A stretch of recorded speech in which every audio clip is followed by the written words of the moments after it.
បាទសួស្តីពុកម៉ែបងប្អូនទាំងអស់គ្នាចូលមកតាមដាននៅវីដេអូមួយជាវីដេអូសំខាន់ហើយមានបងក៏បានធ្វើដាស់តឿនជាប្រចាំដែរតែពុកម៉ែបងប្អូននៅតែប្រព្រឹត្តខុសនៅចំណុចមួយហ្នឹងហើយចំណុចមួយហ្នឹង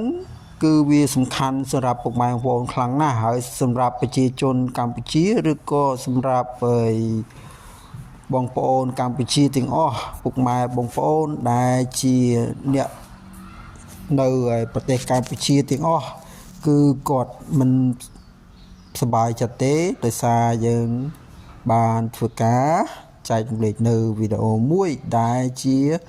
មិនគួរមានសោះនៅក្នុងបណ្ដាញតែកាលណាយើងចែករំលែកនៅក្នុងបណ្ដាញពុកម៉ែបងប្អូននឹងវាមានបញ្ហាដោយសារអីថ្មីនេះយើងមានសង្គ្រាមឬក៏ថាសង្គ្រាមលោកទី2កាត់ឡើងជាមួយនឹងផ្ទះលេខ2ហើយអញ្ចឹងគឺការបាញ់បោះឬក៏ការប្រយុទ្ធគេគឺគេមិន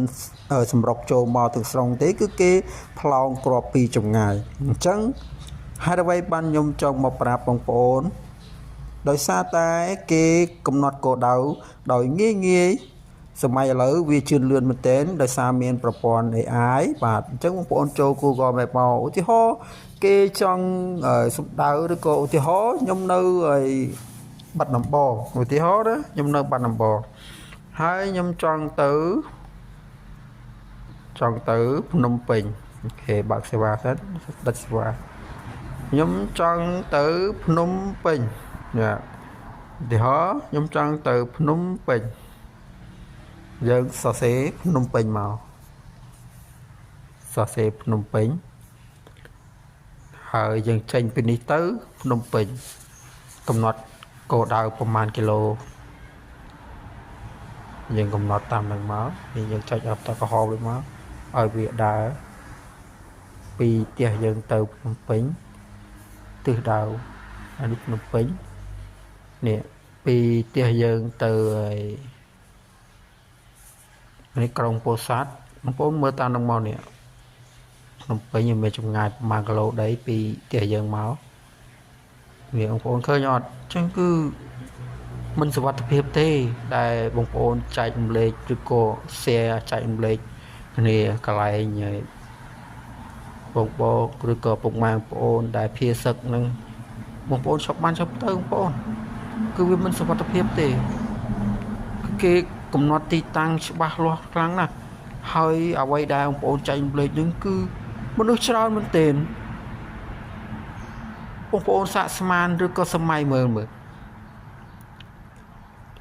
បើសិនវាលេងមកឈុតធំពុកម៉ែបងប្អូនខ្មែរយើងគាត់នឹងទៅជាយ៉ាងណាបើសិនជាពុកម៉ែបងប្អូនយើងនៅតែប្រព្រឹត្តខុសនៅទង្វើបែបហ្នឹងអាទង្វើមួយដែលចង់ល្បីចង់ផ្សព្វផ្សាយហ្នឹងឈប់ទៅខ្ញុំក៏ជាអ្នកវិស័យខាង MMO ដែរខ្ញុំយល់អាត្រង់ហ្នឹងយល់ថាចែករំលែកពុកម៉ែបងប្អូនដឹងតែពុកម៉ែបងប្អូនមុននឹងចែករំលែកគិតឲ្យច្បាស់សិនចាំយើងចែករំលែកព្រោះសម័យឥឡូវសម័យ AI អញ្ចឹងវាពិបាកនឹងការស្មានមែនទែនអាហ្នឹងដោយសារតែចំណុចតែថៃឬក៏សៀមចង់បានហ្នឹងចំណុចសំខាន់ទេតែបើសិនជាវា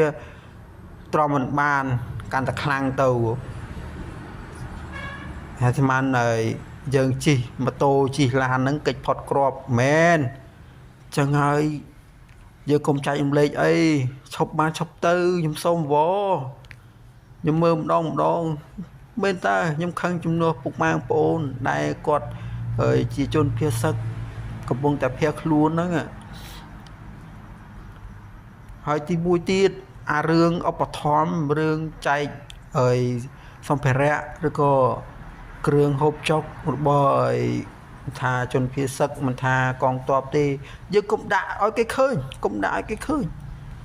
ញកន្លែងយើងកុំថតកុំចែកលេខបាច់ចែកទេជឿខ្ញុំទៅកុំចែកអានឹងវាមិនមែនតែឈុតធំទេចុះវាឈុតធំមកមែនហើយយើងនៅផ្ដុំគ្នាអញ្ចឹងអានេះវាគ្រាន់តែកំណត់គោលដៅណាសំខាន់ទេចុះវាខឹងឧទាហរណ៍វាខឹងវាលេងទាំងប្រជាជនយើងឬ ទាំងជនស៊ីវិលយើងគិតមិនហ៎ហើយជនស៊ីវិលយើងមានអីទៅតតាំងគេទេអញ្ចឹងហើយពុកម៉ែបងប្អូនគួរណាឈប់ទៅពុកម៉ែបងប្អូនមួយចំនួនតូចទេដែលគាត់កំពុងចែកម្លែកអាវីដេអូហើយបែបហ្នឹងខ្ញុំយល់ថាវីដេអូហ្នឹងវាសំខាន់ចែកម្លែកឲ្យពុកម៉ែបងប្អូនដឹងតែយើងត្រូវយល់ត្រង់ចំណុចមួយហ្នឹងកាលណាយើងចែករំលែកខ្លាំង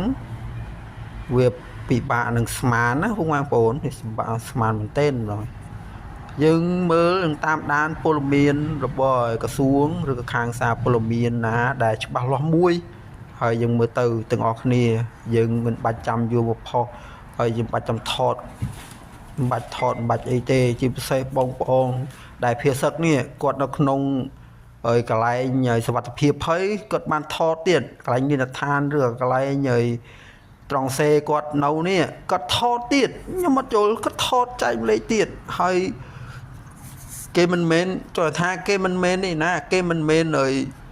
ចូលសម្រុកបាញ់យើងណានេះគេទម្លាក់គ្រាប់ពីលើឧទាហរណ៍គេកំណត់ទីតាំងនឹងបាននោះហើយកិច្ចផតមែននៅក្នុងរណ្ដៅនឹង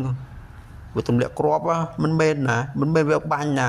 បើថាបាញ់អាហ្នឹងខ្ញុំជឿថាយើងសុវត្ថិភាពតែបើវាទម្លាក់គ្រាប់នេះគ្រាប់បេវាមួយចង់មហត្តាដីនោះហើយអូបាទវីដេអូនឹងគឺមានតែប៉ុណ្្នឹងបងប្អូននិយាយទៅកំសត់ដល់ខ្មែរបាទហើយខាងខ្ញុំខាងអីខាងនេះវាគង់តែជួបទេដូចគ្នាឲ្យតែវាឲ្យតែផ្ទះលេខ2វានៅអញ្ចឹងគឺវាគង់តែជួបទាំងអស់គ្នាទេហ្នឹងហើយឈប់បានឈប់ទៅណាអារឿងផុសហើយចែកម្លែក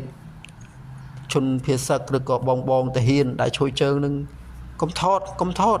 យកជឿខ្ញុំកុំថតថតថៃវាឃើញវាបានចិត្តវាដឹងហើយវាលេខឈុតធំមកឲ្យស្មានយ៉ាងកិច្ចផុតបើយើងថតឲ្យគេឃើញហ្នឹងអូខេវីដេអូនេះតែប៉ុណ្្នឹងហើយបាយបើខុសត្រូវអីជេរខ្ញុំចោះបាទបើខ្ញុំនិយាយខុសជេរខ្ញុំចោះស្ដីខ្ញុំចោះបាទហ្នឹងហើយប៉ុណ្្នឹងហើយវីដេអូហ្នឹង